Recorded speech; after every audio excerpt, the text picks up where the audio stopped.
Okay. Yeah.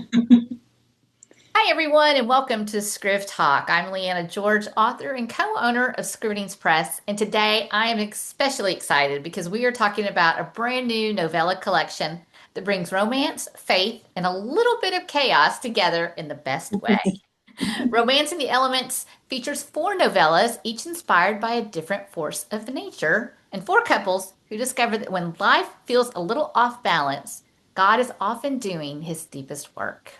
I'm thrilled to be joined by the four authors who brought this collection to life: Delores Topliff, Tanya B. Ashley, Ellen Withers, and Jenny Carlisle. Welcome, ladies. Hi. Thank you. Hello. Thank you for having us. Yeah, Yes. I'm so excited. I love it when I don't have to talk to myself, and I love it when I get more people to talk to. Yeah, so I'm going to start us off kind of with a big picture, okay? And whoever wants to chime in can. But I just kind of want to bring our audience up to speed and let's talk about how this novella, Romance in the Elements, how it got to be an actual real thing, right? Instead of just some ideas floating in somebody's head. So to start us off, where did the idea for the novella come from? Who first tossed the concept into the mix and how did it grow? Let's go say that. That would be me. That would be Okay.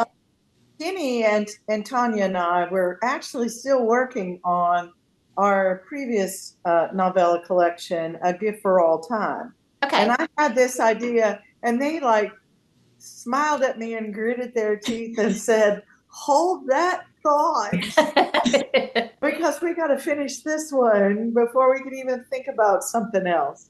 So that was, yeah, I was the one that thought of it. So Okay. All But right. hold that thought doesn't work. Hold that thought doesn't work for me because he started talking about this fish out of water situation, and then I think she even suggested the weather and the elements at that point too. And so my mind was, going. I had all these ideas and my characters, and then had to rein it in to Yeah. finish what I was working on. And And then isn't we, that just how it always works for authors, right? I mean, we're yeah. knee deep in working in one book, and then all of a sudden our brain is like, hey, how about this idea? And And then we're that's like, why we love Ellen so. But all yeah, right. Well, and then so Dolores came in at the ScrivCon in 2024, 3. Which ScrivCon was it? I When think it was 2024. 24. Yeah, so then we had four stories.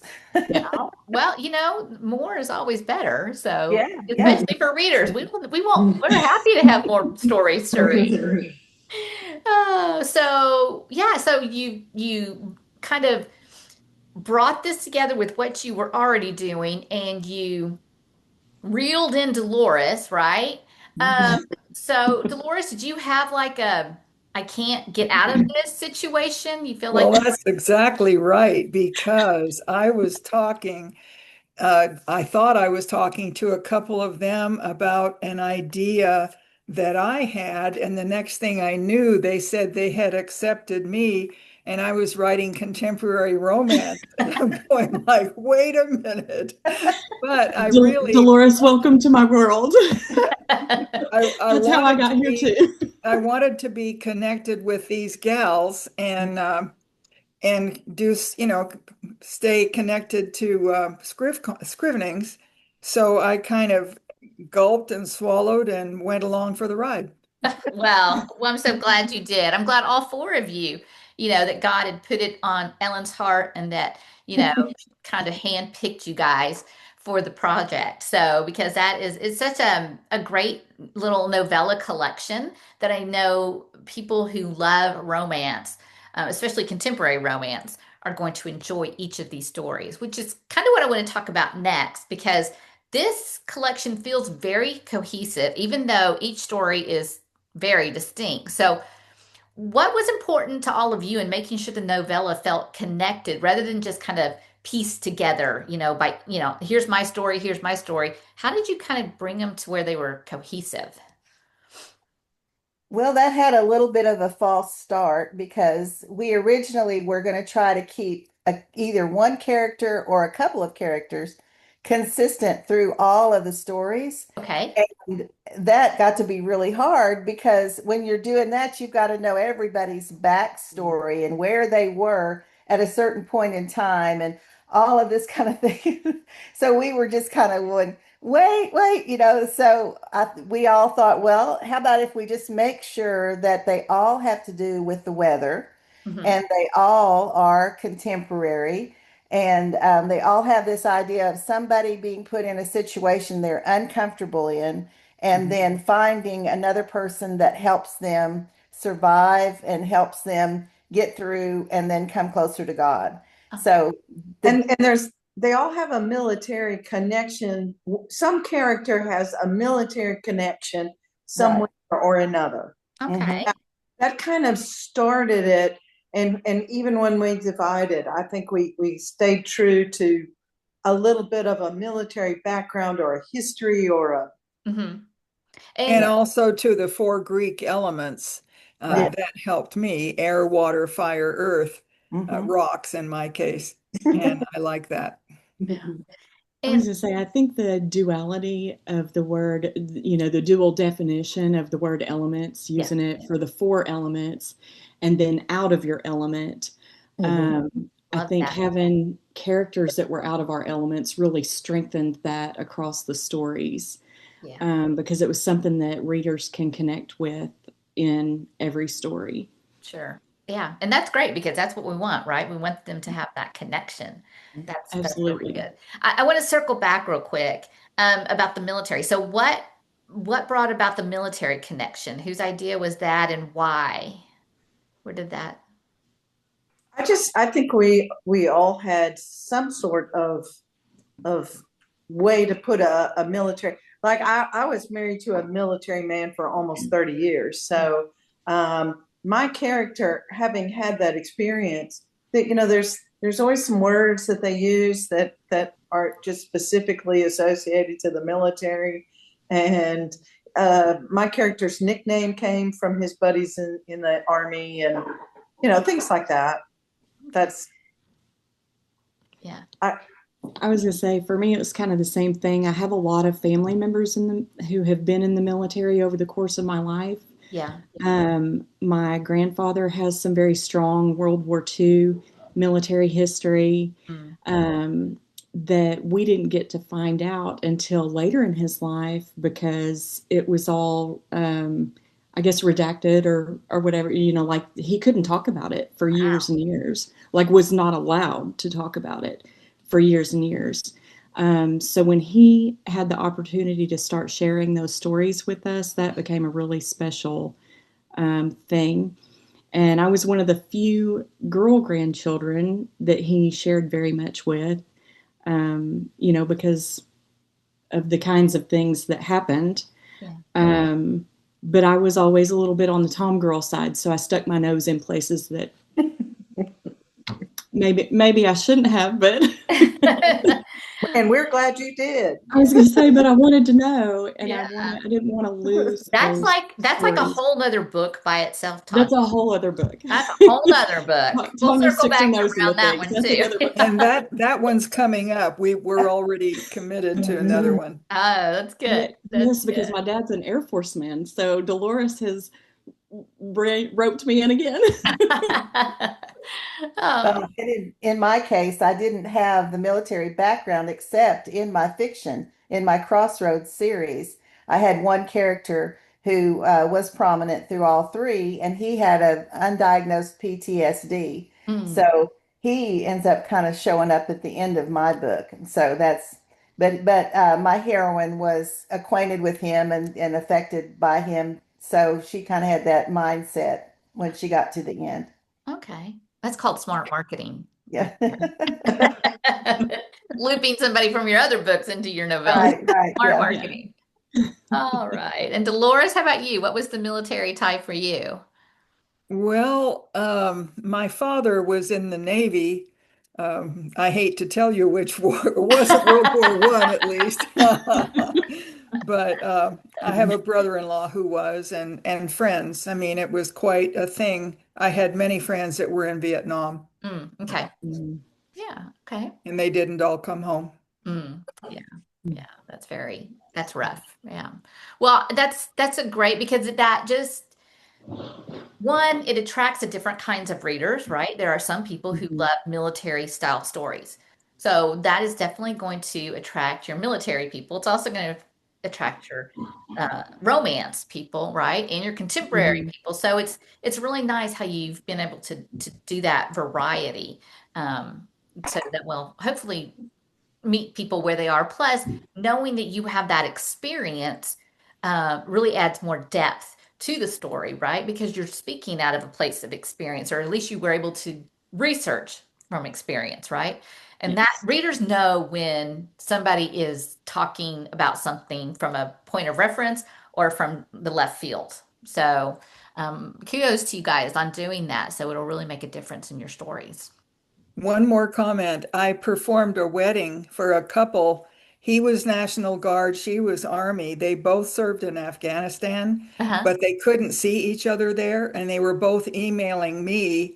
I mean, it's one thing to perform a wedding, it's another thing to be hand holding and praying for people in harm's way and Mhm. really hurting. And boy, that drew me in like few experiences I've had. I'm very close to that family. Yeah, that's Mm. really cool. That's really cool. Um, well, okay, because I know all four of you are busy, and I know that we don't want to make this video like days long, which we could, because with the four of you, I'm sure we could easily talk up the Good. night. Yes. But I want to dive into each of your novellas. And Ellen, I'm going to start with you. Okay. I don't even know I don't remember the order that you guys are in terms I of am novella first. Stella. But okay, you're first. Well, great. Mhm. All right. So, Melting the Ice is your novella, and that drops us into a small town in Arkansas with a big sea heroine and quite literally a broken porch. So, what drew you to the ice element as a metaphor for Amelia's emotional journey?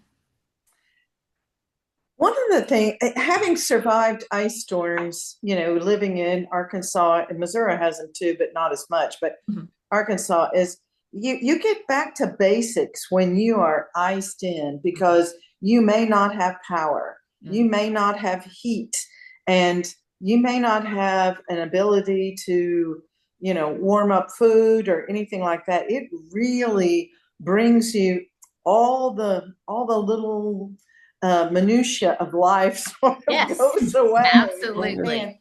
and that ice sort of brings you together for to stay warm and to eat and to be safe. And I couldn't help but think how what a great family story that would be, since my character, Amelia, is taking care of children, and she's out of her element there, Mhm. and she needs help with that. And the whole lighting a fire in the fireplace kind of thing, I just loved having Ian there and them playing with the kids and think it. But I have survived these myself, so it really does help to write about what you know, and Yes. and and I certainly know that. But Yeah. it does bring it down to the basics of life when Right. you are iced in with no power. Yeah, absolutely. And I know from a few years ago in Texas, we had that happen. As of recent, we've all gone through some ice storms. So that is so very true. So I love how you tied that in. Now you mentioned Ian, so let's talk about him because his public off-script Love him. at the church Valentine's play is such a pivotal moment. What did you want readers to understand about love, sacrifice, and partnership in that scene? I have personally moved across the country because, I was married to somebody in the military. I lived in, Fort Lewis, Washington. And, there's a lot of sacrifice you have to make, not only with a military person, but anybody who has, as when you're married, there's a partnership there. Mhm. Or, when you're in a romance, you're in a partnership, and you have to, there's a give and take. Yeah. You want both partners to be able to do that. And I just loved the idea of Ian, who I adored, by the way. He's like my perfect guy because he's a huge man. I'm tall, and having a guy that's enormous beside you makes you not look quite so tall. So, but the public uh, announcement of it is more of a declaration of his faith and his desire to make something with her. But he owed her an apology, sort of, because he sort of blew up and shut down and didn't, it was her sister that explained to him the background of why she was so sensitive about what he had said that made her mad. Yeah. And so he was coming from a place of he didn't understand. But once the sister explained, then I think he just wanted to show her that he was willing to step out, didn't matter who it was in front of, but the people that she loved and her family, to say, I'll do whatever you want. To build this relationship. I think that's really neat. But you need to, when you have love, you need to support your partner. You need to be flexible. You don't need to give yourself away. Sure. But you do need to work in partnership. And I love that he was able to say those things to her. Yeah, that's so sweet. And I love that you were able to explain that for us. Now, it sounds like you're like this romantic at heart. Oh, absolutely. So romantic at heart. It's just disgusting. So now is that because you've written mysteries, right? Oh, That's what you're well known for. You've written some nonfiction, but now you've kind of got this shift towards romance, and you've got these really no, profound romantic notions. it's So, hard for me to write romance. It's just not easy for me to write romance, and I tried to make this funny too. So now we're talking romance and humor, but it is easier for me to. I always say I can kill people better than I can make a kissing book, but only on paper. only on paper, yes. Let's clarify that for any policemen watching. Yeah, I have always read mysteries and suspense, and I really love that. Even my job was sort of a mystery solving thing. So doing the romance is just a step off into fun and learning new skills. I can't say that it's something I won't abandon it, but I can't say that it'll take over. I still love mystery and suspense. Yeah, I hear you. I hear you. Because my book was not a romance. And when I had to make it one eventually, because that's how it was evolving, I hadn't dated in I've been married for over 30 years, hadn't dated anybody. I don't know what that was like, it was like pulling teeth for me to write those romance scenes. Right. And you don't want to make it cheesy, but No.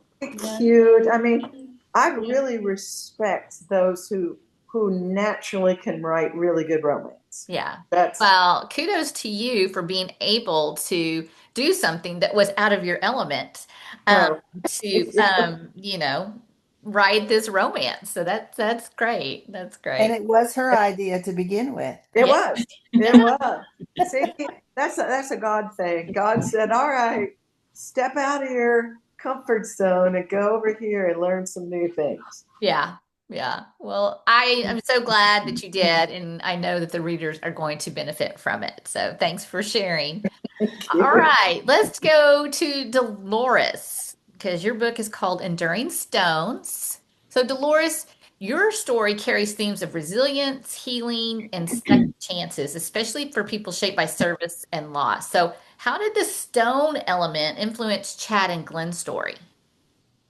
Well, I got to thinking about that, and these other gals are basically Southerners too, and more of my experience is North. So I had to set it in Montana to be able, I can't fictionalize being a Southerner. I'm working on it by 6 months a year now, but I had to be able to do what I knew. And somehow as a kid, and it's even scriptural, whenever I realized my dad brought home a seashell from World War II, and somehow I got it. And whenever things were hard or I was, whether or not it was just I was getting strapped or whatever, I would clutch that thing so I wouldn't cry. Mm. And I had kind of forgotten that.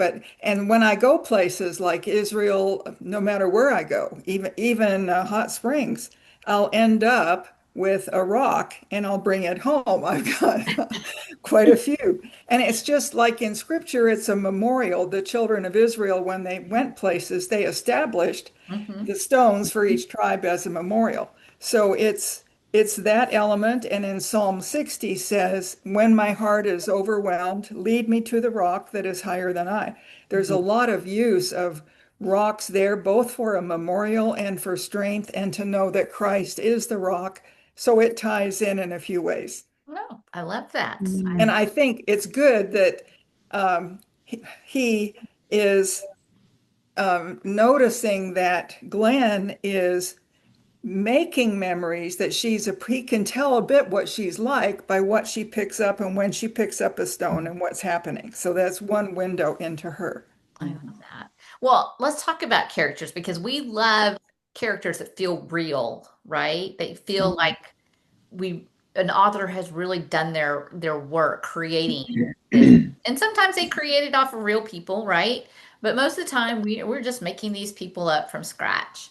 But your characters come with some deep backstories, military service, heartbreak, and professional resistance. How did you balance all of that? How did you come up with characters that had all of those traits and at the same time balance all of that within such a shorter format, right? Because when we're doing full-length novels, we have plenty of space to really flesh out our characters, but yours, isn't is this is a novella, so we didn't have so much space. How did you create such characters with deep backstories?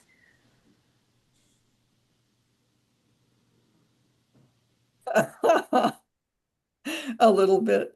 But you're asking everybody, right? No, I'm asking you. Oh, you are? Okay. I'm still focusing on you. The All spotlight right. is all on you Okay. right now. All right. Well, with Chad, he wants no part of romance. He's been burned Mm. and he's through.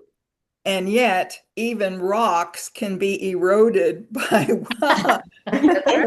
as time goes on. And so he sees something that makes him willing to take a risk.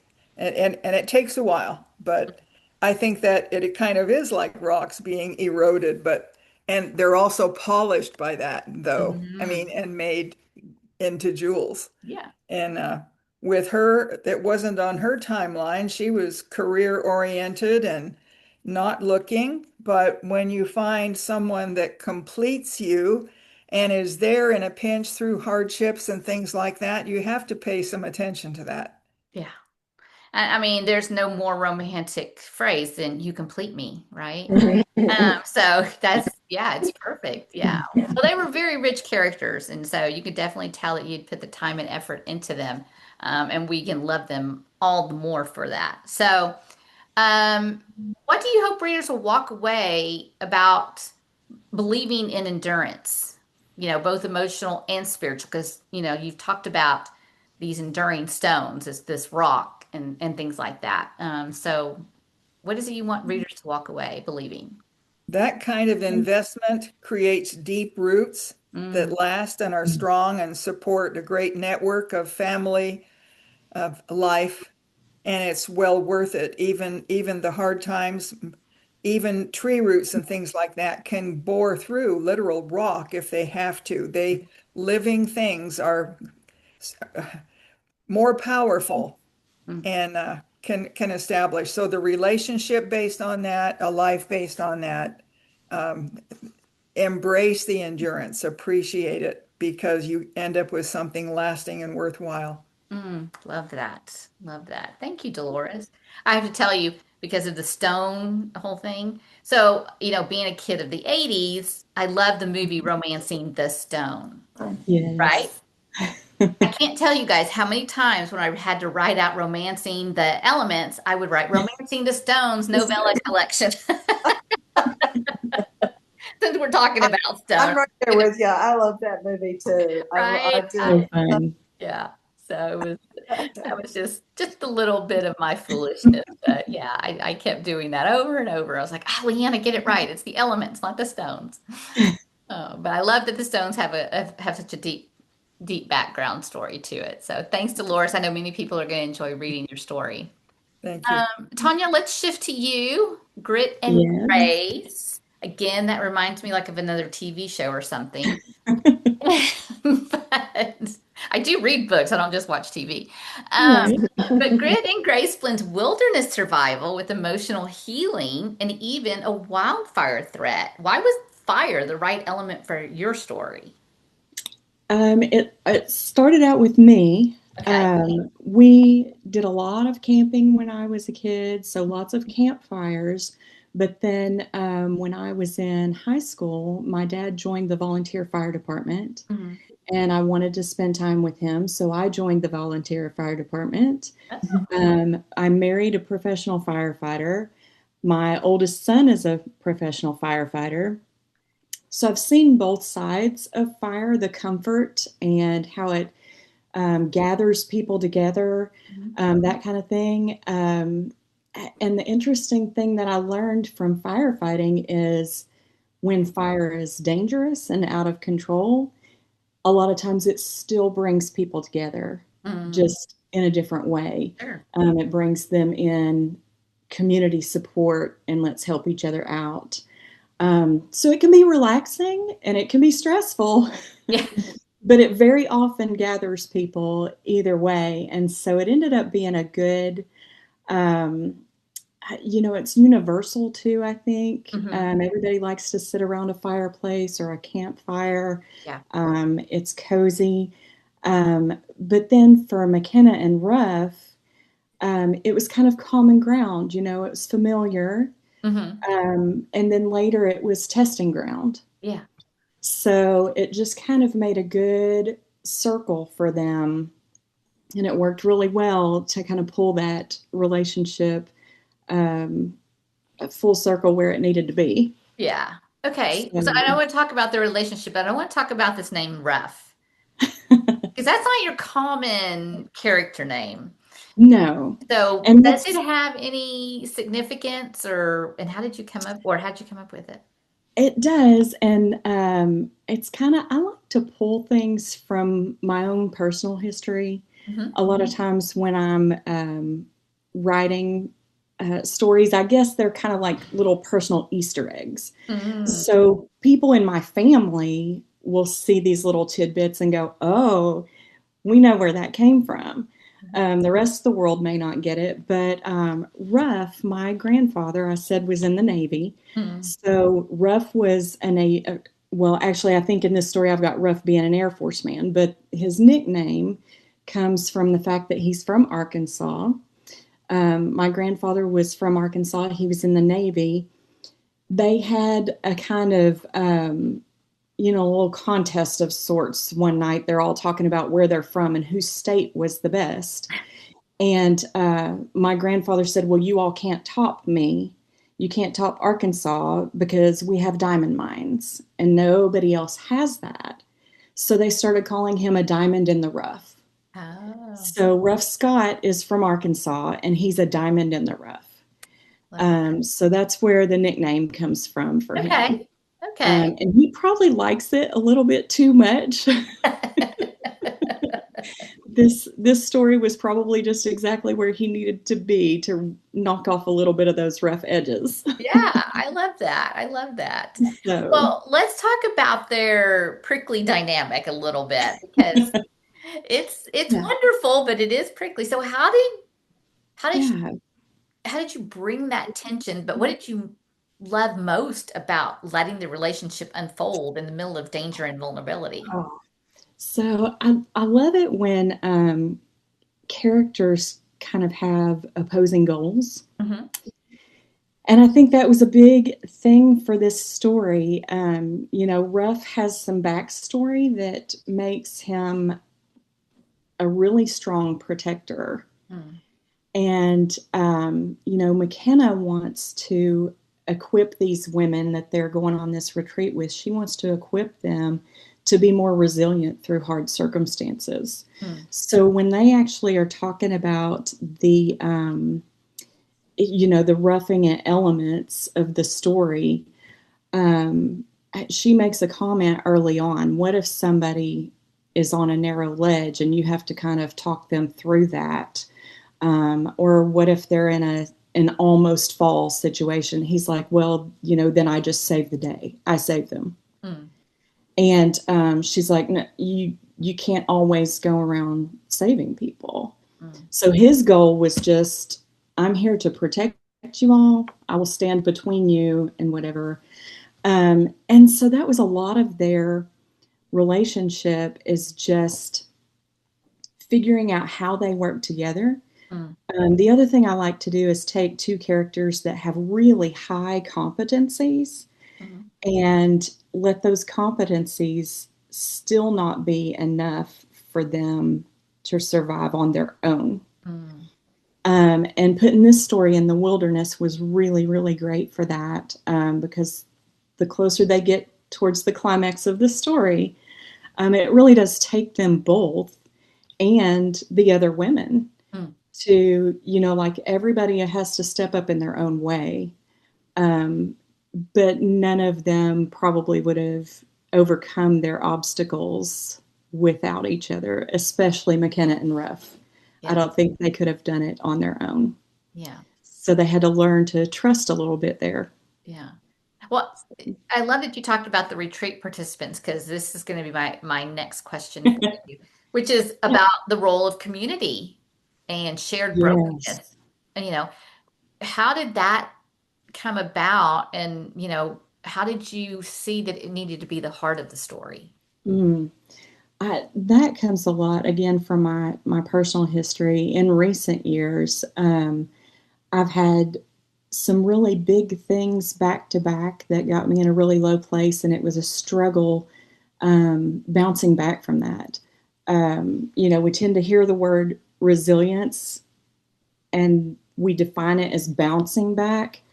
I mean, sometimes you're literally digging your nails in and trying to, it's not so bouncy. It doesn't feel so bouncy and fun. Yeah.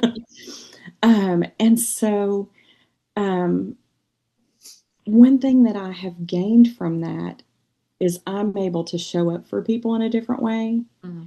And so one of the things I wanted to show in this story is that as you dig out little pieces of capacity for yourself, because when we're talking mental health, we very often are talking how much capacity do we have. Absolutely. At any given moment. Sometimes we have lots of it, and sometimes we don't. But some of these women don't recognize how much capacity they have for the part of the process that they're in. And so one of my favorite little connections, there's Cece, who is a bridal planner. She's a little bit of a girly girl, a little bit of a city girl. Jenna is also a city girl, but she's a little more tough reporter, kind of. And she sees Cece kind of able to make a plan for how she would protect her retreat mates in a certain situation. And what she gains from that is, by seeing by example, I have enough capacity, I could do that. And so I think, there are a couple of things that really help us. One is if we talk about things, they lose their power over us. Yes. The more we're able to talk about things. But then the more we're together and we're able to observe other people's resilience, we can kind of borrow off of that. We can kind of example off of that. There's lots of ways that it helps us grow our own resilience. And sometimes even if you're not talking, you can just see when, like if somebody's sharing their testimony, if you've ever shared your testimony in a room and it's a room where you can see some faces, you can spot the person who your testimony speaks to. Sure. Yeah. Without them saying anything. Mm. And so I think sometimes we can spot those people even without conversation, and know that we're not alone. Yeah. We're not alone. We have Jesus, so we're not alone. Right. But we have community even when we think we might not. Even when we think somebody's not experienced that before. If you start talking about it, you'll find them. Yeah. Love that. I love that. Community is so important. We're just not meant to be, isolated, and we're meant to live in that community. So I'm glad you kind of highlighted that too, as well. Thank you. Okay, let's switch to Jenny. Okay. And I feel like I can relate so well to this living on the Texas coast. Um, because hurricane is, I think, like 5, 6 months of my life. Yeah. So it's always something I have to be on guard for, always prepared for from June till November. So Right. let's talk about Anchor in a Whirlwind, Uh-huh. which places us in coastal Georgia with Right. hurricanes, headlines, and hidden dreams. So tell me about the wind and storm element for your story and how that mirrors your main character's inner upheaval. Well, I feel like Tara has her whole life been searching for home. Mm, She has felt like she's been blown about by circumstances because when she was a child, her parents divorced, and so then her mother met another man, and they moved to a totally different state, and that is a little bit autobiographical for oh, me. okay. So she feels like that circumstance sort of just took her home away from her. She had to reestablish herself. Then being on television, she was sort of always playing a character. She was a Mm, TV reporter where she could be herself, but still it was a public persona. So yeah. she really has never established roots, and the wind element is just, like she feels like she's always being blown about, even by the relationship she had in Arkansas before she came to Georgia. So she's really just searching for home. And, coming back to this place in Tybee Island is where her grandmother lived and where her mother had brought them as children after the divorce Mm, to seek refuge and get herself back together again. So really, she felt more at home in Georgia and on Tybee Island than she did anywhere else. And mm, now that's where she's back. So it's sort of, now is the time for her to establish her own life and not feel like she's just buffeted about all the time mm. with circumstances. Okay. As I'm listening to each of you describe your elements, did you pick what you wanted? You did? Or were you just like, well, I'm going to do this one, well, then I'll take this one? I mean, how did? I think I selected wind. I don't know about everybody else, but I I was know I happy. hopped on fire. Yeah, Yeah. yeah, because of your background. And I remember that I did like the wind part because the fish out of water thing came from my son moving from Arkansas to, so he went from dealing with tornadoes to dealing with hurricanes. Yeah. So I was kind of really, you know, thinking about wind in that way and really eager to write something about the hurricanes Okay. because that's a total would be a total big departure for me, but yet I was kind of remembering my son and his wife and their experiences with hurricanes. Yeah. Yeah. And hurricanes are no laughing matter. Right. Yeah, they are a big deal. And the wind, oh my goodness, the wind is just crazy. So, Yeah. Yeah. yeah. So let's talk a little bit about Micah, and his struggles, because he has a visual disability, and that's Mhm. one of the reasons he, wants to stay out of the spotlight. What message were you hoping readers would hear about fear, calling, and God's timing through Micah's struggle? Well, I don't think he realized how much he was hiding behind his disability. He had been just dealing with getting through it for so long and adjusting to the changes. And Mm, he'd adjusted very well because he's lost one eye completely in the vision in that one eye, but he's still able to function. Mhm. He can drive and everything. So I don't think until he met Tara, really realized that he was kind of just using that, to hide behind it. He wears an eye patch. He was hiding behind his eye patch, So I don't think he realized that until then because he had just been so involved in the struggle to get through it that he didn't realize how much it was limiting him. Mm, yeah. And nothing like wind to uncover something that's right being hidden. Right? Right. That Yeah. that's so true. You have to hold on. That's right, because it's going to blow some stuff away. You never know what's going to turn up once it does. So that's really good. Right. Okay, well, your story also balances romance with career pressure and public life. So, Hmm. what was most important for you to get right emotionally in a shorter format arc?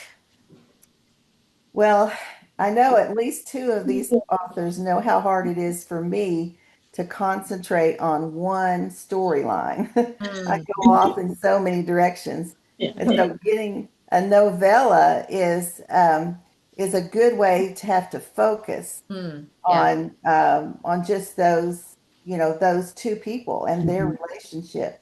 So I wanted to show both of their struggles that they're both looking for a sense of themselves and who they want to be, and that they cannot do that by themselves. They cannot survive everything, and also that their faith in God has to come in to be the central uniting feature. yeah, They both have a faith.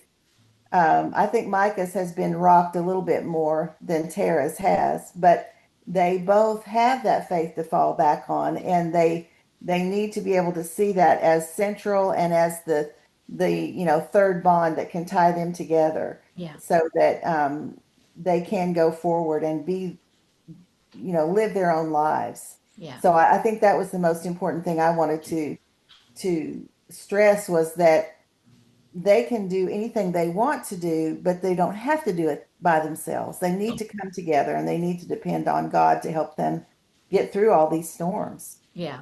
He's got to be the anchor, right? That's right. Yeah. And Got to be the the anchor. anchor is a symbol, of course, too, because, Tara was a reporter in Arkansas and now she's an anchor in, Yeah, that's in another, yeah, Georgia. I always want to say another Florida, but play on words. Yeah, I love yeah. it. So that in itself, it roots her and grounds her. And Micah is a riverboat captain. Mm, So on an old paddle wheel riverboat. So the anchor is important to him too. And one of the things that draws her to him is when she sees him not only being this public persona on the boat and a tour guide, but also manhandling these big, ropes and anchoring them to the shore so that they can all get off the boat. And it's a physical job, not just a PR job. And so, she really likes that about him, and that sort of attracts her to him. So there's all kinds of symbolisms about, holding tight to things and not letting the wind just blow you away. yeah. Yeah. Very good. I love that. I just love listening to the backstory of all of your novels, novellas, I should say. I mean, it just makes it so much richer, I think. Now that I've heard each of you give me even just a little we were able to talk about each of your stories. It was just so Yeah. great to be able to have that background. And I absolutely love that. So thanks for sharing each of your stories. So Welcome. I want to talk a little bit more about, because you've talked about this several times. Um, each story takes place outside of their comfort zones, right? Out of their element. That's Uh, right. why do you think God so often meets us in those uncomfortable, off balance places? I think he likes to work through our inadequacies, Mm, and I think he likes to work when we're willing to be vulnerable. mm, Hmm. I think that really shines a light on our relationship with him. Mm-hmm. And I think if we're operating out of our inadequacies and we're operating out of a place of vulnerability, I think it also allows other people to look at us and say, well, gosh, if God will do that with them, if they can relate to us and they see our relationship with God, then I think they can kind of start to see, oh, maybe God would do this in my life. Or, maybe God would do something with my willingness and my obedience and that kind of thing. I just think he loves to bring us into life with him, like whatever he's doing, that, there's a Bible verse that says God, and I can't remember where the address is right now. But it says God is always working. And I think he likes to take us to work with him. It's always take your daughters and sons to work day. And I think it's because he loves us and he wants us to be a part of the cool stuff that he's doing and the way he's working. And when you get to be there, it can be daunting. It can be, it can be a lot of things. It can be overwhelming, but it can also be really beautiful. It can be a really messy process on our side, but it can be really beautiful. Yeah, exactly. In our culture, we're taught don't just stand there, do something. Yes. We are taught to be so very capable that whether it's true or not, we're to act so capable and make decisions that often keep us where it doesn't seem necessary to lean on God. And the experiences I've had, like traveling in foreign countries or other situations that are so far beyond me, where I am a capable person, but I love it when I'm in situations where I haven't a clue, I can't change it. And and it's so good for me, and I just appreciate. I think that's our whole society and culture is in danger of valuing this, stainless steel people that have robot brains, AI, the whole bit. I better be careful. I'm venturing off into things I don't really know about, but it's so good for us to just be, as Tanya said, open, vulnerable, able to admit what we can't do, and then God can do so very much. Yeah, that's very beautiful. My word for the year last year was surrender. And that, we have to get to that point where we're surrendering everything to God. And that's what these out of your element stories have done. There's no choice when you have no power on your own, but to surrender everything and let God take over. And that's where all the power comes in. That, you have to just surrender it all. And it's, very hard, but it's also really kind of easy if you just let go of everything many times and just let God come in, and then he can guide you through. Yeah, very true. Very true. Well, I have a few more questions and we'll start wrapping things up. I want to know from each of you, if readers take away just one truth from Romancing the Elements, what do you hope it is? Ellen, I'll start with you. Oh goodness. I I hope that people, especially with melting the ice, is that you can have a plan and God can have a plan, and those two plans may not exactly be the same thing. They usually aren't. They usually aren't, if we're just being completely honest here. To be open to God's plan and let him do his work. Try not to resist his plan, but you have to be open to change, and you have to question, are there other needs that need to be met? Other things that you need to accomplish. Okay, All right. How about you, Dolores? Writing a masterpiece script with more detail and scenes and plot twists than any of us can ever see at any time in our lives. But he makes it beautiful. He interweaves it. He may overthrow our plans, but they need to be overthrown. What he ends up with is so much better.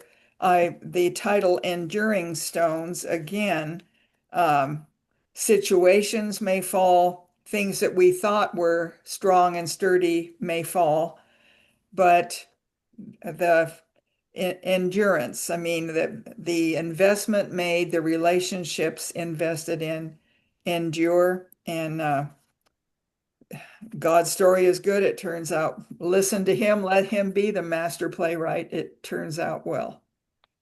Wow, that's really good. All right, Tanya, how about you? What do you hope readers take away?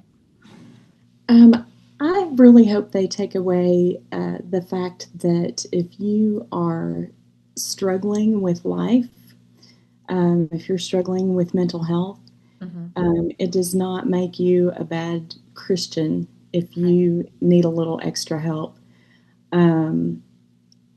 Sometimes life is just that overwhelming. And like Delores said, we do not have to be men and women of steel. God didn't create us to do life all alone. And I've taken kind of a light approach to this with this retreat aspect because of the novella length. But these women had their own stories before they came in, and they did a lot of deep, hard work before they got to the retreat, and they found themselves at a stuck place. So now they're doing, sometimes you just got to push yourself outside and do a little new thing. So I would really encourage people, if they're struggling, find a Christian counselor, talk to a pastor, somebody that can point you to some good resources. Don't be afraid to do that. And, try not to worry about the perceived stigma. It does not mean you have to have a diagnosis. It's just the part of life that you're in. It's just the season of life that you're in. And no matter how dark it is, there is the light of God always out in front of you. And he is right there beside you if you let him be. So. Okay. All right, Jenny, how about you? What is it you want readers to take away? Well, I hope that they will see that God can be, in my case, the anchor, that he can be what holds all of this together, and that everything that life throws at us is not does not compare to his power and his strength. He can hold all of us together. And at times he will even lead the right people into our lives to help us with that. So that's the romance part of it, is that they have to recognize that in each other. This may be the person that I really do need. I need to let my defenses down a little bit, let God talk to me, and let him be the anchor that holds us all together. I love that. Love that. Well, I hope that the readers will, find your stories. I know they're going to find them delightful, romantic, heartfelt, but hopefully, definitely, that they will walk away with each of these truths that you've talked about, because I feel like you really just want them to walk away with the one thing, and that is a strong foundation in God and the hope that he offers. So I do hope that. Amen. Yeah. All right. Well, I appreciate you guys taking the time to be with me tonight. I know that it's always fun to write a book, but I'm sure it's even more fun to write one with your colleagues and peers and Yeah. and friends. So I'm sure that's going to come through as well. So before we sign off, I would just want everybody to take a chance and tell our listening or watching audience, how can they connect with each of you? Huh. So Ellen, you go ahead. We'll start you off. I have a website. It's just ellenewithers.com, and you can reach me. I would love to receive feedback from people. Just absolutely would love it. You can also follow me as an author on Amazon. That's fun. They always notify you when something new is coming out if you follow an author, which is great. You ought to follow all of us. So thank you. And that feedback is called a review, folks. So we want to hear the reviews. A review is a present. It's a gift, and we That's right. appreciate them so much. Yeah, so we do love hearing from our readers, but we love it better when they give us feedback in the form of a review. Yes, that's right. All right, Delores, how about you? How can people find you? DeloresTopliff.com, and Delores is spelled kind of tricky, but it's in fact, somebody cloned it today and made a new Facebook page that I had to shut down. Oh, no. You're just so popular. You're so also on Facebook, author and privately as well. And yes, and thank you for the reviews. And thank you for the people that read our advanced copies and are already posting reviews. That's just a very appreciated support, and we're grateful. That's awesome. Yes. Yeah. Tanya, you're next up. So I'm also on Facebook, Tanya B. Ashley, and you can find my Amazon author page as well. Okay. And I wanted to say one other thing, because we talked a lot about deep things. Yeah. But every one of these novellas, too, I feel like is just fun. Yeah. So that's true. That's true. We all are fun. We all have our fun moments in there. Right. Absolutely. Absolutely. And I can attest to how fun each of you are. So having spent time with you.